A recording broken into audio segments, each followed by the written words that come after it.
Hi, I'm Melanie Barr. Welcome to the She Built It Experience with Melanie. You're here because you want to experience the life and business that you crave.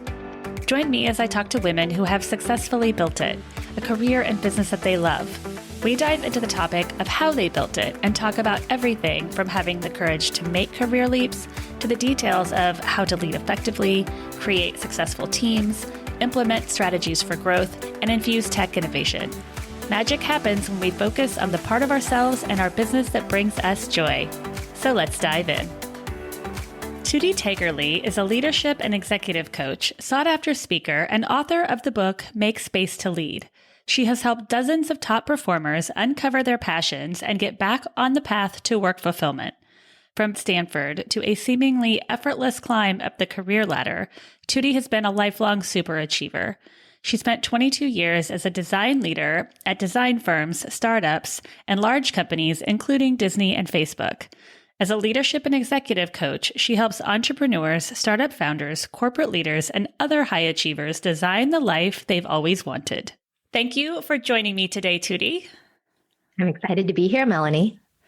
On your website, you say, I'm prickly and I thrive on the unexpected. I will see the best in you, help you dream bigger, and hold you to those dreams. I absolutely love that.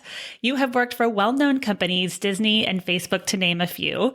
What gave you the idea and the courage to make your leap to become an executive coach?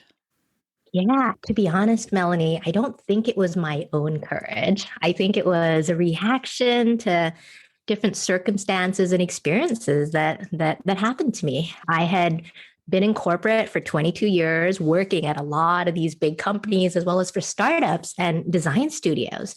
And over the course of a year, my father-in-law passed away, and I had known him since I was 18. He was suffering from a rare form of cancer. So it had been a couple of years. I'd known him since I was 18. He was like my American father. And the second thing that happened, I ended up getting divorced. And I had 2 school-age kids. It wasn't something that I expected at all.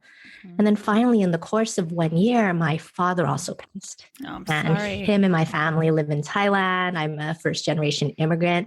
And all 3 of those things together, the most terrible year of my life. Hard. It was hard.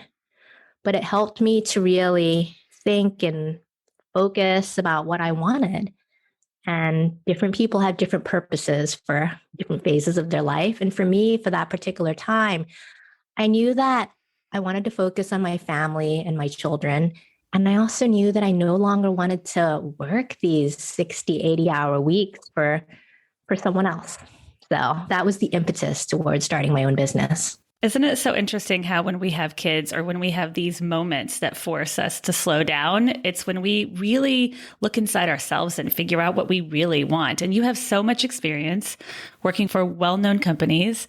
And it's great that you can now take that experience and help other people. Absolutely. And change is hard.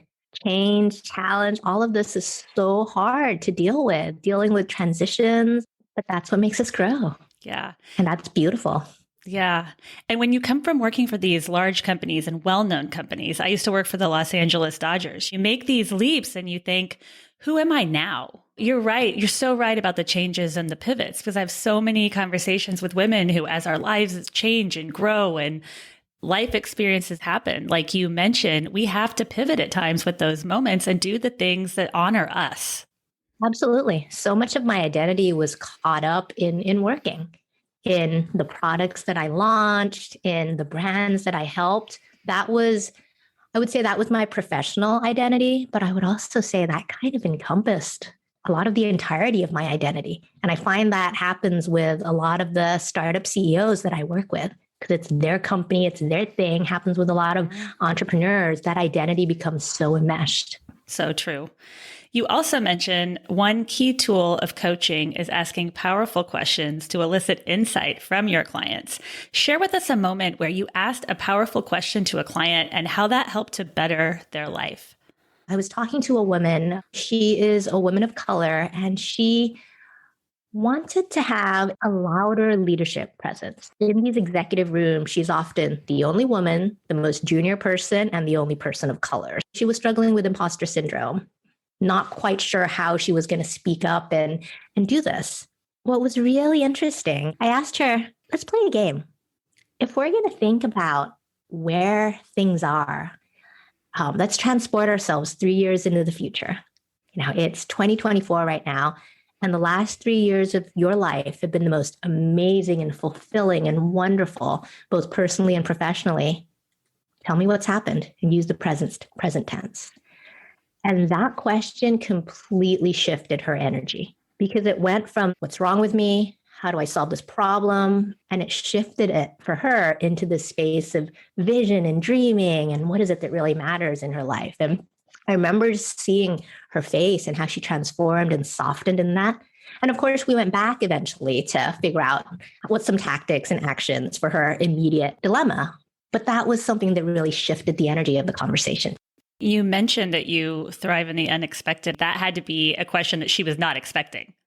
I think that's so, right? Because so many of us, we live in these patterns, these behavior patterns, these subconscious patterns, and we just keep on going, like zombies on autopilot.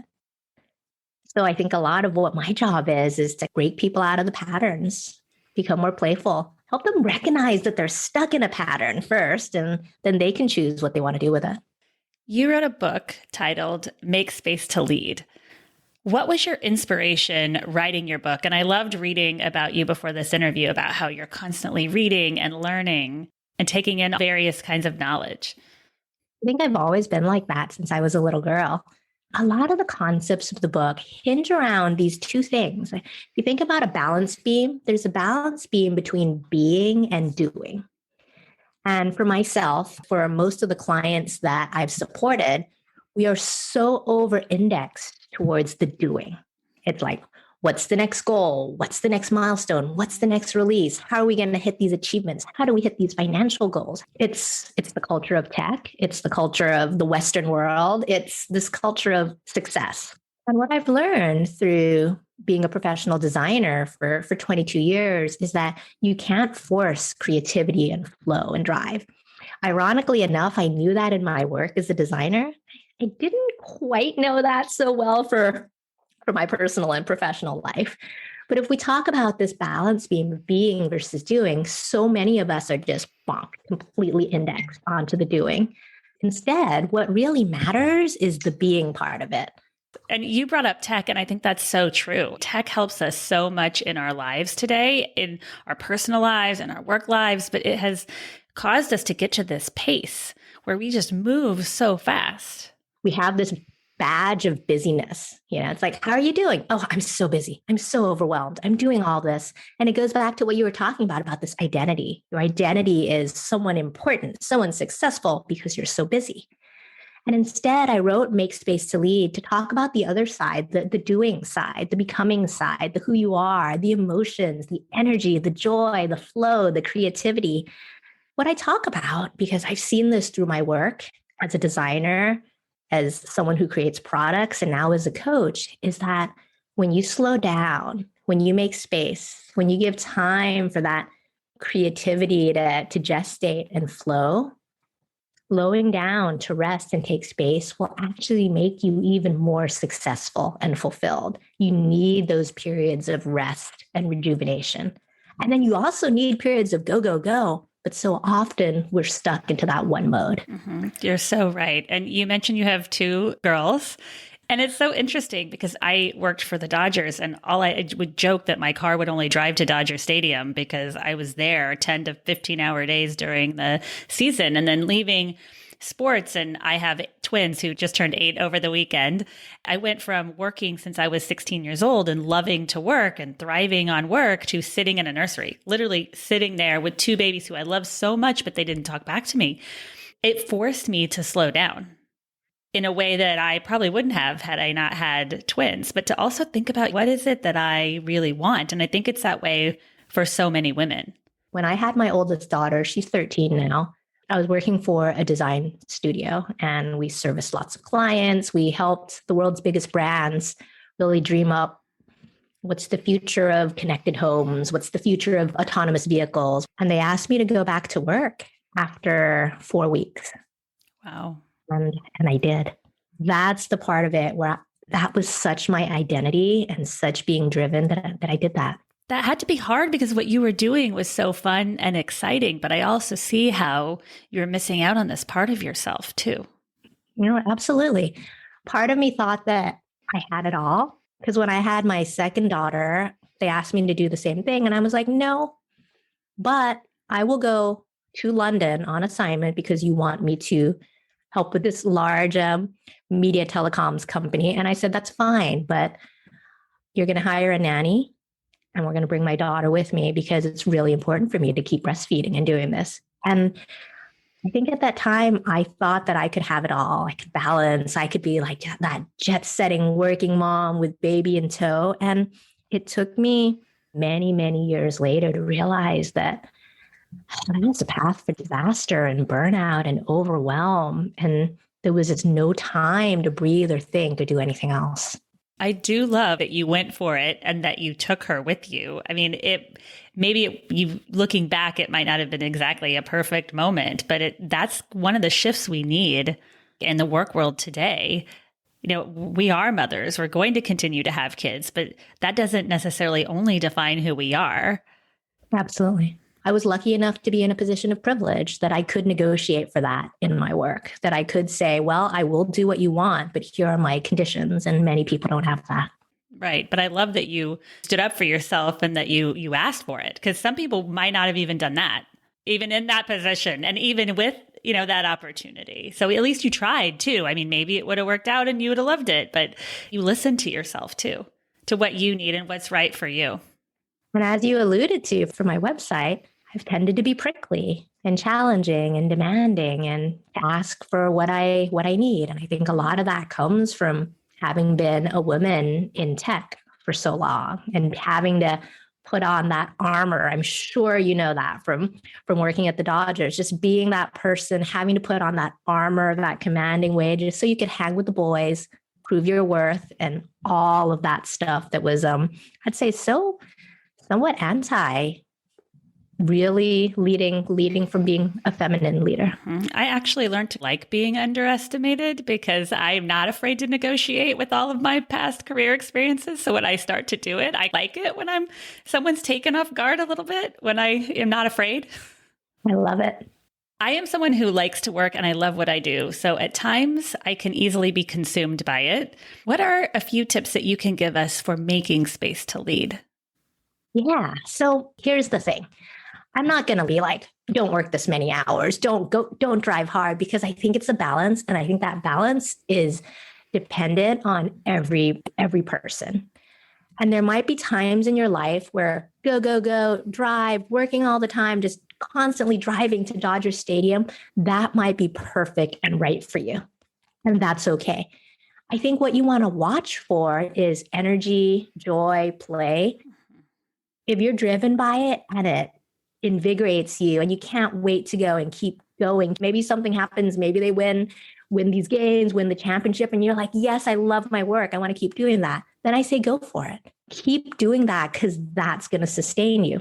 I think it's hard to sustain that level of work and professionalism unendingly over months, years, or decades of your life. I've worked with 3-time CEOs. And I'm working with them now in their 40s and their 50s. And they look at me and they're like, yeah, I've been doing this my entire life. I've sold and exited multiple companies, but is there more? And so what I think the thing that you look for is that feeling when it's not fun anymore, when the energy is not there anymore, when you're starting to get overwhelmed, burned out, you just look for that negativity. It's not necessarily going to be over a day or two, right? Everyone's going to have bad days. Everyone's going to have, oh my gosh, I don't want to get out of bed on Monday mornings. But you look at this over a period of time and be like, what is happening? Where is my overall energy? Why am I fatigued all the time? And those are the periods of time that I think you really need to make space to lead. And what that means can be different for different people. For some people, and for many of us, especially in the United States, one first easy trigger is to take a vacation. At least this is a pattern break. This is just stop with the work for, I would say, at least a week, if possible, 2 or 3, because that at least gives you the space to be like, okay, how do I stop and consider what is it that really matters? Do I want to keep doing this? What am I missing out on? And some people will come back from that vacation rejuvenated, excited, want to work more. And that's great. And others will come back with okay, I need to make a change. I need to do something different. So I'm using vacations as an example because it's probably the most easily accessible. That's great advice because you might come back ready to take on more. But that's something that we all do. But when you look at it in the mindset of, okay, I'm going to go on vacation and see how I feel when I come back, that's an interesting way to set up that thought process. I think the other part of it too is see how you feel when you're on vacation. I think in a lot of the research, it can take us 72 hours to slow down. You might still be like, go, go, go. I just got to check into the office with something. Okay, what are all the activities I want to plan? All right, are we going to do that tour? What are the restaurants we need? We need to get the reservations in, otherwise we won't get to eat at that really amazing place. And then I found that there's a magical place after about 3 days where you slow down. And that's why I think you need vacations of a couple of weeks. And that's when you slow down and you go into all right, what do I want to do today? Let's see what that feels like. So I think it's noticing that feeling and that energy while on vacation and being like, hey, what is different with this in regular life? Can I bring some of this in? Or am I a person who's okay just being different? Go, go, go all the time at work, taking this time for vacation. That could work too. And maybe you need a vacation every month. It's so true. And it's interesting how we change as we grow in our lives. At Dodger Stadium, I was in my late 20s. And then I started looking around thinking, well, I'm not dating because I'm living at work. And I'd eventually like to have a family. And I almost went to work at Staples Center after, but I was sitting in management meetings and they would say, well, if there's a concert, you might have to be here at 6 and who knows when you're going to leave. And I thought, okay, I need to make a shift and a transition. And it's those moments where we decide to make those pivotal leaps in our life. Absolutely. And I think it changes, as you said, depending on where you are in your life. There's different priorities. I think it's really easy in your 20s to spend a ton of time at work. I do think work is a great place to develop an identity. It's a great place to build your drive, build your professionalism, figure out what is it you really love to do. And then there's a time when that might not be the top priority anymore. Of course, it can be important, but balanced against other things like partners or family or something else. Mm-hmm. So true.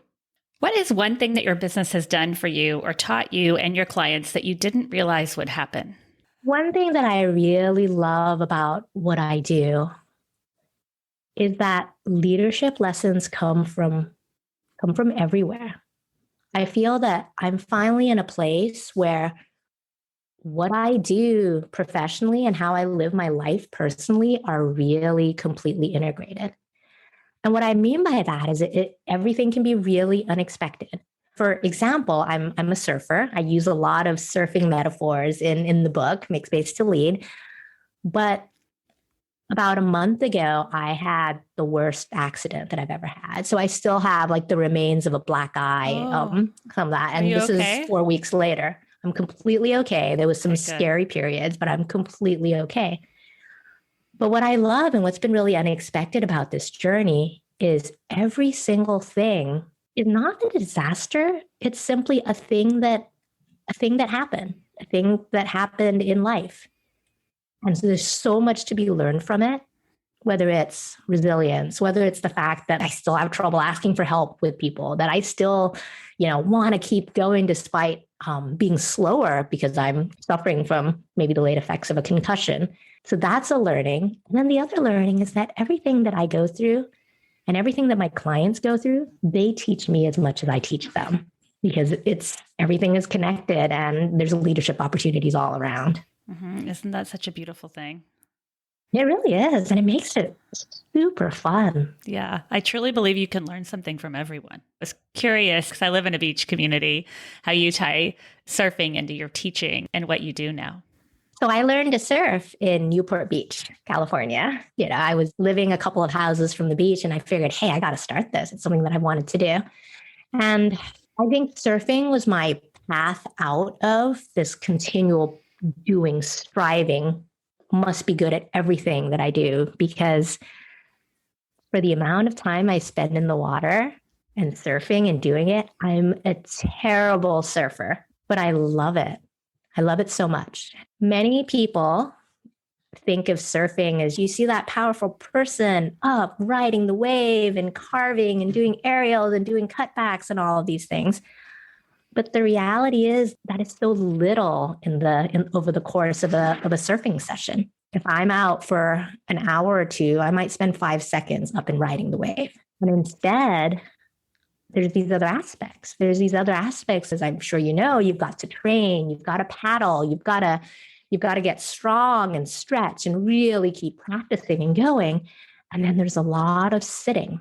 And you're surrounded by nature and it's beautiful and there's animals out and you're scanning the horizon to see what's coming and what the next waves are. And for me, it's such a beautiful analogy for putting in the effort, putting in hours, but also be waiting, to be patient, to look and see what's the right wave for me and not always having to take the first one, a lesson I still have trouble learning. And so to me, it's just this beautiful analogy that there's all these different pieces of time, and it's not always just that heroic moment up and riding the wave. It has to be so therapeutic. And I would also think it would remind us of how small in this world we really are. Because the ocean is just massive and its own, beast and being in itself. Absolutely. We talked a little earlier about how do people know and how do they make space to lead. A lot of it is about context switching. And it can be as easy as just getting outside, getting away from behind a computer and just stepping outside, being out in nature, taking a walk, looking at the stars. There is something incredibly therapeutic about changing that context. There's so many days in our life, and I still do it, where I'll look up and I'll be like, oh my gosh, it's dinner time, and I haven't walked outside.